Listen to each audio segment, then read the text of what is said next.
অনলাইনে সম্পৃক্ত পৃথিবীর বিভিন্ন দেশ থেকে উপস্থিত নেতৃবৃন্দ এবং সহকর্মীবৃন্দ, আসসালামু আলাইকুম। বিশ্বের বিভিন্ন দেশে বসবাসকারী প্রবাসী বাংলাদেশী যারা প্রবাসী থেকে দেশের রাজনীতির সঙ্গে নিজেদেরকে সম্পৃক্ত রাখতে চান, বিএনপির সদস্য হতে চান, প্রিয় সকল উপস্থিতিবৃন্দ, দেশে এবং বিদেশে আমাদের জনসংখ্যা প্রায় অর্ধেক নারী।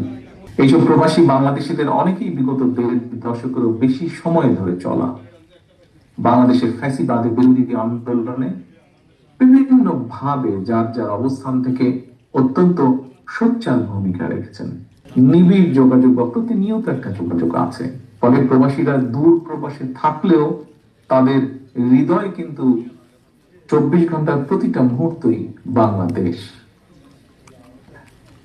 সুতরাং যেসব প্রবাসী বাংলাদেশিগণ সংশ্লিষ্ট দেশের বিধি বিধান মেনে বাংলাদেশের রাজনীতির সঙ্গে নিজেদেরকে সম্পৃক্ত রাখতে চান, তাদের জন্য সেই সুযোগ অবারিত থাকা প্রয়োজন বলে আমরা মনে করি। অনলাইন পেমেন্ট গেটওয়ে সুবিধা, হৃদয় কিন্তু 24 ঘন্টার প্রতিটা মুহূর্তই বাংলাদেশ।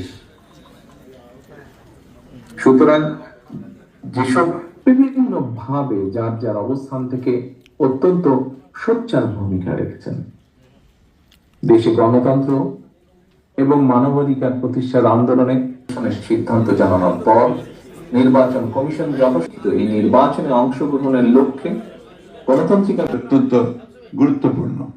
কারণ এই মাসে 7ই নভেম্বরে 50 বছর আগে দলের প্রতিষ্ঠাতা আধুনিক বাংলা নতুন একটা বাংলাদেশ দেখতে পেয়েছিলাম। তার সময় কিন্তু আমাদের প্রেসিডেন্সিয়াল ফর্ম অফ গভর্নমেন্ট থেকে পার্লামেন্টারি ফর্ম যে বিএনপি সংস্কার চায় না, বিএনপি সাহেবকে এবং তার আমাদের সহকারী উদ্যোগ নিয়ে তারা কাজটি শুরু করেছেন অনেক আগে, বেশ আগে। এই প্রথম বাংলাদেশ জাতীয়তাবাদী দলের ভারপ্রাপ্ত চেয়ারম্যান তারেক রহমান সাহেব উদ্যোগ নিয়েছে যে প্রবাসে বসবাসরত বাংলাদেশ জাতীয়তাবাদী দলে বিশ্বাস করে এমন সকল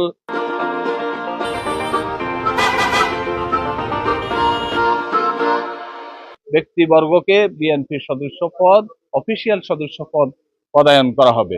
তার ধারাবাহিকতা আজকে উনি অনলাইন ভার্চুয়াল মিটিং এর মাধ্যমে বহির্বিশ্বের সকল দেশকে অংশগ্রহণ করে আজকে এটা তার উদ্বোধন করেছেন।